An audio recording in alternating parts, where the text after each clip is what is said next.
Hi friends, कैसे हैं आप लोग। आप सभी को मेरा नमस्कार है फ्रेंड, नमस्कार। मैं दिख रहा हूँ कि देखिए मेरा हाथ आ गया होगा, सॉरी। मैं थोड़ा ये अपना कैमरा एडजस्ट कर रहा था। अभी मैंने सोचा कि मैंने नया लिया हुआ है फ्रेंड्स, तो सोचा कि अगर अपनी फैमिली आप लोगों से शेयर नहीं करूँगा तो किसके साथ शेयर करूँगा, तो इसलिए व्लॉगिंग कर रहा हूँ फ्रेंड्स यहाँ से अभी, ठीक है। और टेंशन मत लीजिए, आप लोग बहुत कंसर्न रहते हैं मेरे बारे में, डोंट वरी फ्रेंड्स, मेरा ध्यान हमेशा आगे रहता है, ठीक है। ये नया सिस्टम है, सेफ्टी एज पर ट्रैवल जो भी इंडिया के रेगुलेशंस हैं उसके हिसाब से है, तो कोई भी ये वायलेट होता नहीं है।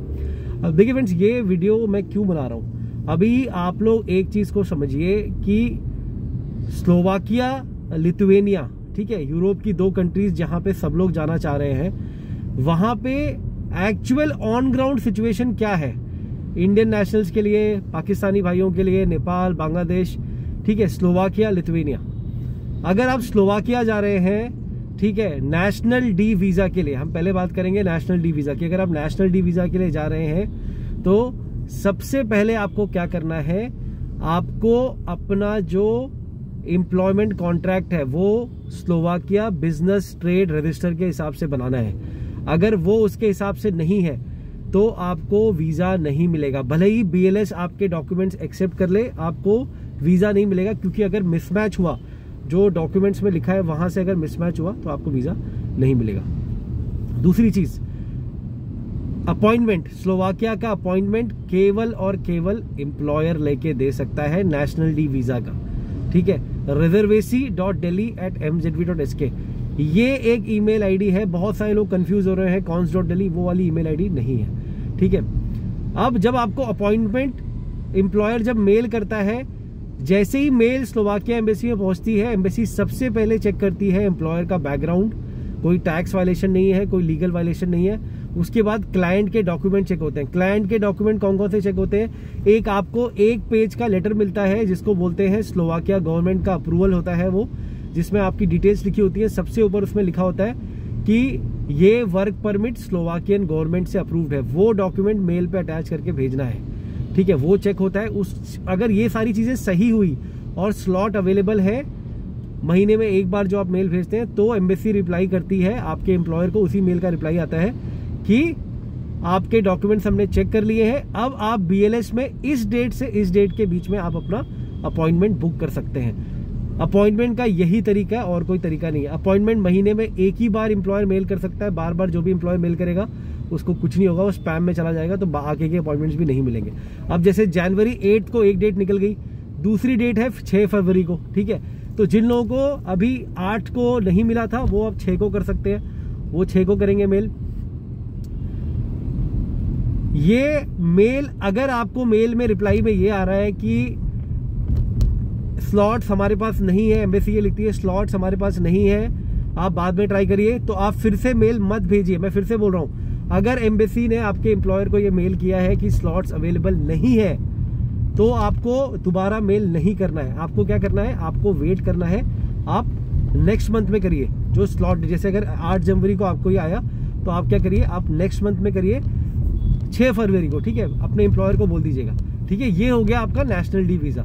अब अगर आप TRP के लिए अप्लाई कर रहे हैं, तो TRP का एक चीज ध्यान दीजिए, टेम्परेरी रेजिडेंस परमिट का सारी चीजें अलग होती हैं, उसका एम्प्लॉयमेंट कॉन्ट्रैक्ट भी अलग होता है, उसका जो अप्रूवल होता है वो भी अलग होता है।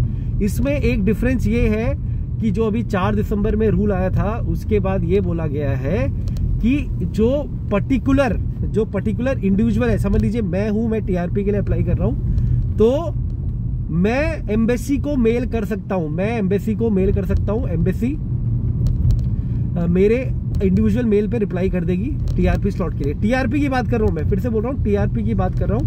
TRP में आप मेल कर सकते हैं, एम्प्लॉयर को मेल करने की जरूरत नहीं है। लेकिन TRP की डेट भी महीने में एक ही बार है, ये कैच है। TRP की डेट भी महीने में एक ही बार है, ये कैच है, ये चीज आप समझ लीजिए, ठीक है। डेट वही सेम है, 8 जनवरी, 6 फरवरी, ठीक है। उसके बाद मार्च की डेट है, ठीक है, तो यही डेट है, उसी पे करना है, ठीक है फ्रेंड्स। ये हो गया आपका स्लोवाकिया का, मैंने आपको पूरा बता दिया, नेशनल डी वीजा और TRP का। अब हम आते हैं लिथुवेनिया पे। लिथुवेनिया TRP फ्रेंड्स, देखिए पहले मैं, जो इंडिया के बाहर के लोग हैं, जैसे आपके पाकिस्तान के भाई हो गए, बांग्लादेश, नेपाल में VFS 31 दिसंबर 2024 से बंद हो चुका है। आप वहां अपॉइंटमेंट नहीं ले सकते, ये बात एकदम क्लियर है। तो जो लोग भी ये बोल रहे हैं कि नेपाल अवेलेबल नहीं है, ठीक है, तो जो नेपाल, बांग्लादेश और श्रीलंका, पाकिस्तान के भाई लोग हैं, आप लोग बाहर अप्लाई करिए। पाकिस्तान के भाई कहाँ जा सकते हैं? रियाद, तेहरान, यहाँ जा सकते हैं। कजाकिस्तान भी जा सकते हैं, बाकू भी जा सकते हैं अगर आपको अपॉइंटमेंट मिलती है तो। नेपाल के भाई सेम, फिलीपींस, मलेशिया, ये आप जा सकते हैं। ठीक है, बांग्लादेश, यस आप जा सकते हैं। नेपाल और बांग्लादेश वाले इंडिया में भी आ सकते हैं। अब देखिए, जो इंडियन नेशनल है, मैंने आपको बताया हुआ है ऑलरेडी, आपका जो मीडिएशन लेटर है ये सबके ऊपर वैलिड है। इंडियन नेशनल और जो हमारे बगल के दोस्त हैं, आपका मीडिएशन लेटर की वैलिडिटी होती है 4 महीने जनरेट होने के बाद। तो अगर आपका मीडिएशन लेटर वैलिड है, एकदम ताज़ा है, तो अपने एम्प्लॉयर को बोलिए आपका मीडिएशन लेटर अटैच करके न्यू दिल्ली एम्बेसी को मेल करेगा एम्प्लॉयर, और उनको बताएगा कि भाई न्यू दिल्ली में अभी अपॉइंटमेंट अवेलेबल नहीं है वीएफएस में, और 1 दिसंबर के रूल के हिसाब से जो जिस कंट्री का नेशनल है वो उसी कंट्री में अप्लाई कर सकता है अगर उस कंट्री में वीएफएस है। इंडिया में वीएफएस है लेकिन अपॉइंटमेंट नहीं है। तो ये चीज अगर एम्प्लॉयर एम्बेसी को बताएगा तो आपका काम टकाटक होगा। मैं वही चीज बता रहा हूँ। ठीक है, तो मेल करवाइए। मेल कौन सी है मेरे वीडियो में देख लीजिएगा आप।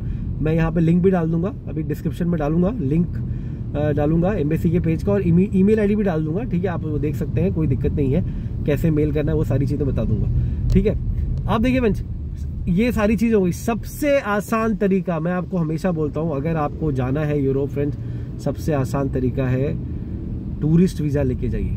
टूरिस्ट वीजा लेके पहुंचिए, टूरिस्ट टू वर्क कन्वर्ट करिए। मैं बता रहा हूँ friends, tourist to TRP, tourist to work आराम से हो जाता है। और सबसे इंपॉर्टेंट बात क्या है, आपका पासपोर्ट स्ट्रांग होता है। अगर यूरोप की किसी भी कंट्री का आपके पास अगर वीजा पासपोर्ट में लगता है, आपका पासपोर्ट स्ट्रांग हो जाता है। मैं वही बता रहा हूँ फ्रेंड्स, टूरिस्ट वीजा लेके जाइए। ज्यादा फाइल वर्क नहीं है, अपॉइंटमेंट का लफड़ा नहीं है, आराम से मिल जाता है। बहुत सारे लोग जा रहे हैं, जो लोग मेरा गाइडेंस लेंगे मैं उनको बताऊंगा कि कैसे आप टूरिस्ट टू टीआरपी कन्वर्ट कर सकते हैं। लोगों ने कैसे टूरिस्ट टू वर्क किया, प्रूफ के साथ मैं आपको बताऊंगा। ठीक है फ्रेंड्स, तो ये था पूरा अपडेट 2 इंपॉर्टेंट कंट्रीज के ऊपर, लिथुवेनिया और स्लोवाकिया के ऊपर। अगर आप जाना चाह रहे हैं फ्रेंड्स तो प्लीज ऐसे ही करिए जैसे मैंने आपको बताया। देखिए फिर थोड़ा सा ये ऊपर नीचे डिस्टर्बेंस आ रहा होगा, मैं आपने देखा होगा मैं वीडियो में ज्यादा कुछ एडिटिंग करता नहीं हूँ, एकदम रियल रखता हूँ वीडियोस को।